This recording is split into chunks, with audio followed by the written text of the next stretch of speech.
ओम नमो भगवते वासुदेवाय नमः। आप सभी को इंदिरा एकादशी की हार्दिक शुभकामनाएं। आज की वीडियो में आप सुनेंगे इंदिरा एकादशी व्रत की कथा। हिंदू धर्म ग्रंथों के अनुसार अश्विन मास के कृष्ण पक्ष की एकादशी को इंदिरा एकादशी कहा जाता है। इस दिन भगवान शालिग्राम की पूजा की जाती है और उनके निमित्त व्रत किया जाता है। इस व्रत को करने से मनुष्य सब पापों से छूट जाता है और वैकुंठ को प्राप्त होता है। उसके पितरों को भी स्वर्ग में स्थान प्राप्त होता है। एकादशी तिथि से एक दिन पहले यानी दशमी तिथि को सुबह स्नान आदि करने के बाद दोपहर के समय दोबारा किसी नदी या तालाब में जाकर स्नान करें। फिर श्रद्धापूर्वक पितरों का श्राद्ध करें और एक बार भोजन करें। एकादशी तिथि के दिन सुबह दातून आदि करने के बाद स्नान करें और इसके बाद संकल्प करें कि मैं आज संपूर्ण भोगों को त्याग कर निराहार यानी बिना कुछ खाए पिए एकादशी का व्रत करूंगा या करूंगी। मैं आपकी शरण में हूँ, आप मेरी रक्षा कीजिए। इस प्रकार संकल्प लेने के बाद भगवान शालिग्राम की मूर्ति के आगे विधि पूर्वक श्राद्ध करके योग्य ब्राह्मणों को फलाहार कराएं और दक्षिणा दें। पितरों के श्राद्ध से जो बच जाए उसे गाय को दे तथा धूप दीप गंध पुष्प नैवेद्य आदि सब सामग्री से ऋषिकेश भगवान का पूजन करें। रात में भगवान की प्रतिमा के निकट जागरण करें और इसके बाद द्वादशी तिथि को सुबह होने पर भगवान का पूजन करके ब्राह्मणों को भोजन कराएं। बंधु बांधवों सहित स्त्री पुत्र सहित मौन होकर भोजन करें। इस प्रकार व्रत करने से पितरों को स्वर्ग में स्थान प्राप्त होता है। पूरे साल में कुल 24 एकादशी आती हैं। इनमें एक एकादशी ऐसी है जो हर साल पितृपक्ष में आती है। इस एकादशी का नाम है इंदिरा एकादशी। पितृपक्ष की एकादशी होने के कारण यह एकादशी पितरों की मुक्ति के लिए उत्तम मानी गई है। इस एकादशी की महिमा का उल्लेख ब्रह्मवैवर्त पुराण में भी मिलता है। इस पुराण में भगवान श्री कृष्ण ने युधिष्ठिर से कहा कि अश्विन मास के कृष्ण पक्ष की एकादशी का नाम इंदिरा एकादशी है। जो व्यक्ति इस एकादशी का व्रत रखकर भगवान ऋषिकेश की पूजा करता है वह मृत्यु के बाद यमलोक जाने से बच जाता है। और इतना ही नहीं, जिनके पूर्वज यानी पितर किसी पाप के कारण यमलोक में जाकर यम की यातना सह रहे हैं उन्हें भी यम के कोप से मुक्ति मिल जाती है और स्वर्ग जाने के अधिकारी बन जाते हैं। पितृपक्ष में इस एकादशी के आने का उद्देश्य भी यही है कि जिनके पितर यम की यातना सह रहे हैं उन्हें मुक्ति मिल जाए। धर्म ग्रंथों के अनुसार यह व्रत करने से मनुष्य सब पापों से छूट जाता है और वैकुंठ को प्राप्त होता है और उसके पितरों को भी स्वर्ग में स्थान प्राप्त होता है।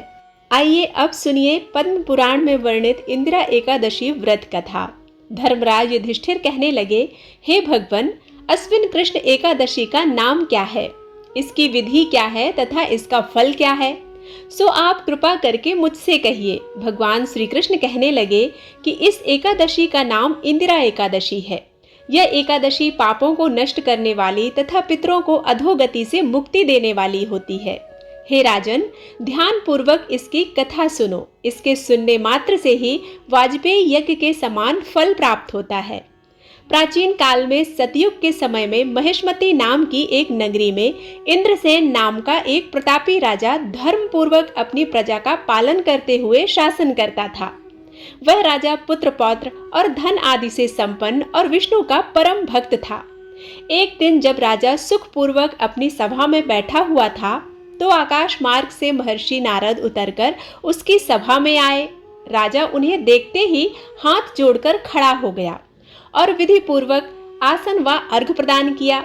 सुख से बैठकर मुनि ने राजा से पूछा, हे राजन, आपके सातों अंग कुशलता पूर्वक तो है ना? तुम्हारी बुद्धि धर्म में और तुम्हारा मन विष्णु भक्ति में तो रहता है ना? देवर्षि नारद की ऐसी बातें सुनकर राजा ने कहा, हे महर्षि, आपकी कृपा से मेरे राज्य में सब कुशल है तथा मेरे यहाँ यज्ञ कर्मादि सुकृत हो रहे हैं। आप कृपा करके अपने आगमन का कारण कहिए। तब ऋषि कहने लगे कि हे राजन, आप आश्चर्य देने वाले मेरे वचनों को सुनो। मैं एक समय ब्रह्मलोक से यमलोक को गया। वहां श्रद्धा पूर्वक यमराज से पूजित होकर मैंने धर्मशील और सत्यवान धर्मराज की प्रशंसा की। उसे यमराज की सभा में महान ज्ञानी और धर्मात्मा तुम्हारे पिता को एकादशी का व्रत भंग होने के कारण देखा। उन्होंने संदेशा दिया, सो मैं तुम्हें कहता हूँ।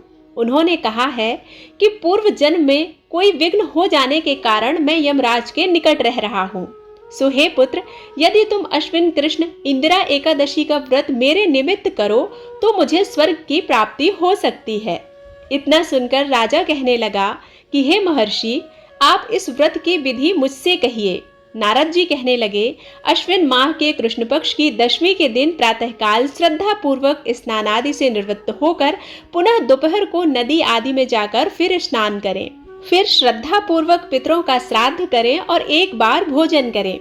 प्रातःकाल होने पर एकादशी के दिन दातून आदि स्नान करके फिर व्रत के नियमों को भक्ति पूर्वक ग्रहण करता हुआ प्रतिज्ञा करे कि मैं आज संपूर्ण भोगों को त्याग कर निराहार एकादशी का व्रत करूंगा। हे अच्युत, हे पुंडरीकाक्ष, मैं आपकी शरण में हूँ, आप मेरी रक्षा कीजिए। इस प्रकार नियम पूर्वक शालिग्राम की मूर्ति के आगे विधि पूर्वक श्राद्ध करके योग्य ब्राह्मणों को फलाहार का भोजन कराएं तथा दक्षिणा दें। पितरों के श्राद्ध से जो बच जाए उसको सूंघ कर गौ को दें तथा धूप दीप गंध नैवेद्य आदि सब सामग्री से ऋषिकेश भगवान का पूजन करें। रात में भगवान के निकट जागरण करें और इसके पश्चात द्वादशी के दिन प्रातःकाल होने पर भगवान का पूजन करके ब्राह्मणों को भोजन कराएं। बंधु बांधवों, स्त्री पुत्र सहित आप भी मौन होकर भोजन करें। नारद जी कहने लगे कि हे राजन, इस विधि से यदि तुम आलस्य रहित होकर इस एकादशी का व्रत करोगे तो तुम्हारे पिता अवश्य ही स्वर्ग लोक को जाएंगे। इतना कहकर नारद जी अंतर्ध्यान हो गए।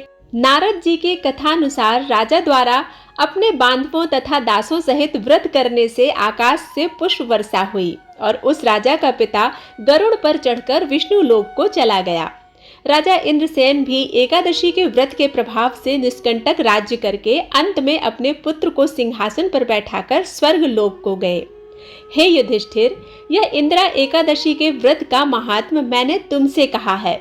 इसके पढ़ने और सुनने से मनुष्य सब पापों से छूट जाता है और सब प्रकार के भोगों को भोग कर अंत में वैकुंठ को प्राप्त होता है।